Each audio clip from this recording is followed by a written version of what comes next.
On the phone with me right now, Sam Vallon from Caligula's Horse. Sam, thanks for joining us. Yeah, not a problem, Mel. Happy to be here, mate. It's great to have you. Now, for the uninitiated listeners, give us a bit of a brief history into Caligula's Horse, how you formed and how you got to where you are.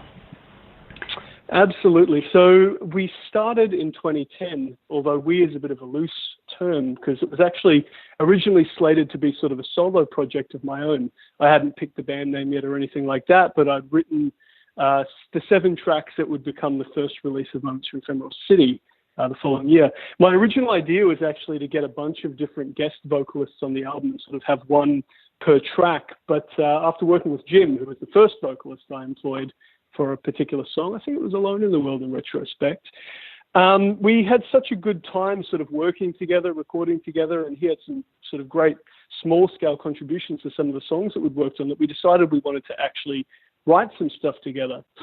So we put together the song City Has No Empathy, which is the opening track off the album, and it was very much a collaboration between the two of us. We realized that there was maybe some more potential to the project than we'd originally thought. So come late 2011, after the sort of independent release of Moments, we started putting together a band. We released an EP called Colossus, and we started touring. We got a pretty good reaction from sort of the internet, you know, like the very small scale side of the media, just what you'd run into being an independent artist. And it sort of coaxed us on to do a second record, The Tide, the Thief and River's End, which was really very much a collaboration between the two. It was very much the first Caligula's Horse record, so to speak. We got pretty lucky and we got signed by Inside Out after making a couple of sort of good contacts at Big Sound and a bunch of other sort of bigger tours that we started doing. And that was really the basis, the springboard, I suppose, to start touring Europe and doing things like that. We released Bloom, our third album, in 2015 through that label. And then with Bloom, we toured a hell of a lot more. We started getting some really cool opportunities. We started touring with all of our favorite bands. And I guess that kind of leads to now. Don't know how much more into it I can get, but that's a brief overview, I think. Now, I should point out that Inside Out, that's a German label, right? Correct, yeah. Yeah, so it must feel pretty good getting that kind of recognition from the other side of the world, really.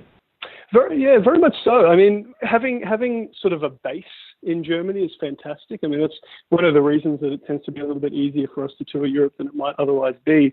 But I mean, Inside Out, the fact that they're German is almost secondary in my mind to the fact that they have sort of a global roster of artists who I absolutely worship. You know, guys like Devin Townsend and Pain of Salvation, people that I've ripped off way too much.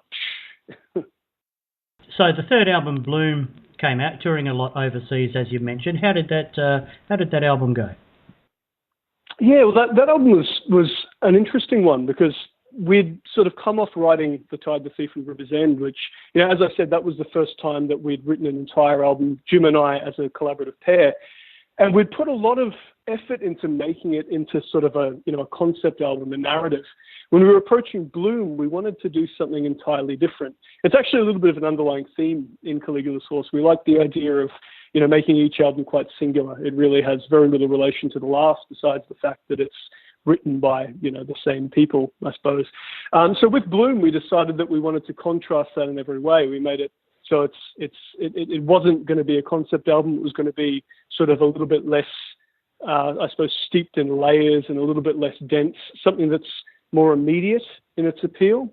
And I think it worked really well. I think it sort of struck a chord at the right time. We had some singles off that album that seemed to do pretty well, songs like Marigold and Turntail that we still play quite a lot in our gigs now. But I adore that album. I think it worked brilliantly, and I think as much as In Contact it sort of betters it in every way, I still got a soft spot for Bloom. Okay. Now, touring all over Europe with people like Opus and that, if you don't mind, that must have been a buzz. That was an incredible buzz. We were lucky enough to tour Australia with them first. Actually, we'd played with them a couple of times. Sure. We'd played with them a couple of times. We sort of nabbed a support slot fairly early on, just in Brisbane with them, and we got to know them to fairly insignificant degree, I suppose. But that led inadvertently to doing the full tour with them a year later. And from there, I guess we made some really good contact. We sort of hit it off with the guys, and we played some really good gigs that got a great reception for us. So when we got talking to our publisher, who's also their manager, it seemed like a pretty easy sell to get us on some of those European shows. And that was basically enough motivation for us to go over there. What better thing to do, And they were some of the most memorable gigs of my life. So it was awesome. All right. After a short sidestep there, back here with Sam, brings us to the new upcoming album, In Contact. When did this start to take shape? Well, I was actually thinking about this morning. I think the very earliest writing sessions began about a year ago. We wrote a couple of the songs, particularly, well, the most interesting one being Graves, which took so long to write, so long to sort of compile and put together, maybe 2 or 3 months, that it totally ruined Jim and myself. We both ended up sort of spiraling into writer's block after that. And there was a period of time where basically no writing happened. So the majority of the rest of the album sort of took place over the last maybe 5 months, realistically, 5 or 6 months. And then we recorded and sort of mixed and mastered the entire thing over a very short amount of time. It basically took 5 weeks from the end of pre-production through to the album being mastered, which was an interesting challenge for us, but one that I think we pulled off, and one that I think adds a nice sense of urgency to the album that wouldn't otherwise be there. Yeah. So yeah, I mean, probably cumulatively maybe 6 months, 7 months of writing, I think, all up. Yeah, okay. And where was this recorded? It was recorded in a couple of different places. We did drums and a lot of the sort of live stuff, like acoustic guitar, at a studio down in Burleigh Heads, Gold Coast, called Studio Circuit.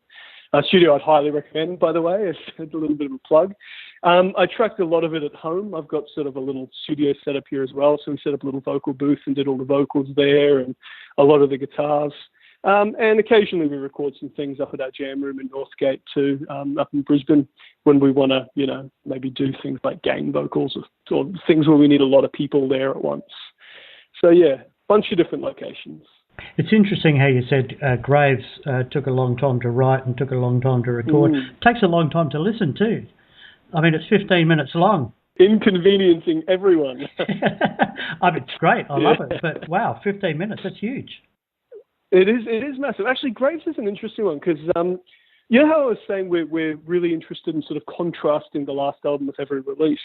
When we got together to sort of discuss the fourth album, what we were going to do, we started putting together the plan for what we were going to create. One of the first ideas that came up was that we'd do an EP, and that EP would be a single sort of continuous stream of music over the course of, essentially an LP side. So that ended up becoming Graves. It was probably the first thing that we conceived of, and something that we decided we really wanted to try our hand at doing before we even started writing. So, Graves was kind of fated in a way, I suppose. We couldn't really get away from the idea. And as I said, it ruined us, but I love that song. I really do. I think it was worth it. It's worth a bunch of sleepless nights. Yeah. Awesome. Now, over an hour of music on this new album, that's well done these days. There's a lot of music. It is, yeah. It's long for us too. Way longer than any of our other albums, I think. There's a lot of detail, in this album. That's the best word I could come up with for very emotional, very detailed. Who's writing all this stuff? You, mainly? Yeah, so it's like I said, it's sort of a 50-50 collaboration between Jim and I. We've got a very organic process. By the way, Jim, our vocalist, for those listening who aren't aware, we have a fairly organic approach to the whole thing. So I'll obviously come up with sort of the musical foundations for the song, but we're very serious about avoiding that trope of like writing lyrics to music or writing music to lyrics, where the two things are kind of divided. They're both treated as like a discrete entity. Yeah. We start working from the very beginning together. So as soon as there's an idea, we start workshopping melodies, and that will lead to the structuring and everything else. So when I say it's a 50-50 collaboration, it is really a very close sort of writing partnership. And I think it's something we're both quite fortunate to have. because it definitely feels like a very organic process that we have nowadays.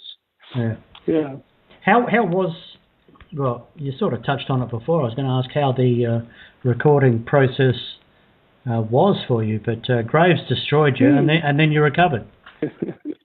Yeah, and then we recovered and sort of got back into it. But like I said, the recording process was incredibly quick. Like the idea of sort of recording a whole album effectively in 3 weeks. I mean, we spent then 2 weeks mixing, and I was off to mastering after that. But it was kind of imposing. Like, it was scary going in, but we'd done so much pre-production leading into it, particularly with Josh, our new drummer, who was just an absolute monster when it comes to learning this stuff and playing it perfectly.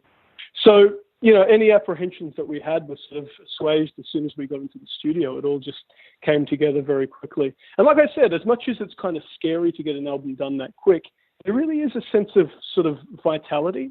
I'm really used to having, with every record we've done in the past, I'm really used to having sort of a feeling when it comes to the release date of that album that it's already a bit stagnant, or I'm already a little bit sick of it, if that makes sense, because it's been with me for so long. This album I still feel really positive about coming into because of the sort of the speed of that process. The fact that we never got lazy, we never sat on it, we just got it done, Yeah. So yeah, recording was great, nothing but positive. Okay. Speaking of release dates, September 15th, this will be out. Indeed. Same release date overseas or just here? Yeah, it's a worldwide release date, I believe. I hope I'm right about that. So we're touring then? Yeah, so we're obviously doing sort of an Australian tour. Starting a week after that, we're touring all around the country, and then we're hoping to get back to Europe and stuff in the first half of next year. And yeah, a bunch of plans that are as yet only partially formed. But yes, we'll be all around Australia after that. Awesome. What's the funniest thing that's happened on tour? Oh, I'm gonna get us in like legal trouble answering this question. What's the funniest thing that's happened on tour that you can relate over the radio? Oh, it's a bit tricky because we're sort of going into a little bit of like illegality anyway. But okay, so we toured Europe, a couple of months back. Obviously, the tour where we played with Opus and Pan Salvation and stuff. And we arrived in Paris and found out that our new guitarist Adrian had picked up somebody's laptop at some point on the journey by absolute accident. Wow! And he sort of said to everyone, "Hey, whose is this?" And we said, not really sure. So we went up to the Parisian sort of security to try and drop this thing off. And they're looking at us like we're trying to drop off. What the hell are you doing with a laptop that doesn't belong to yours? We opened the thing up and not that it should matter, but it kind of did at the time, had the name tag Muhammad on it.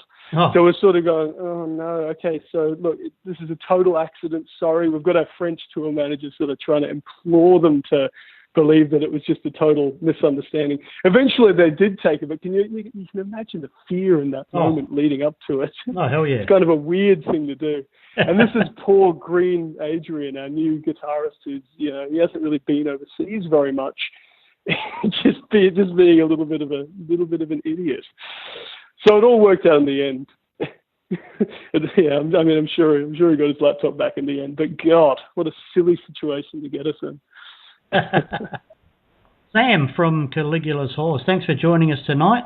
Looking forward to the new album In Contact, due out on September 15th, and then touring nationally soon after that. And we'll see you here in Adelaide, Fowlers Live, Friday, September 29. Looking forward to it. Awesome. Cannot wait. I'll see you there, Mel.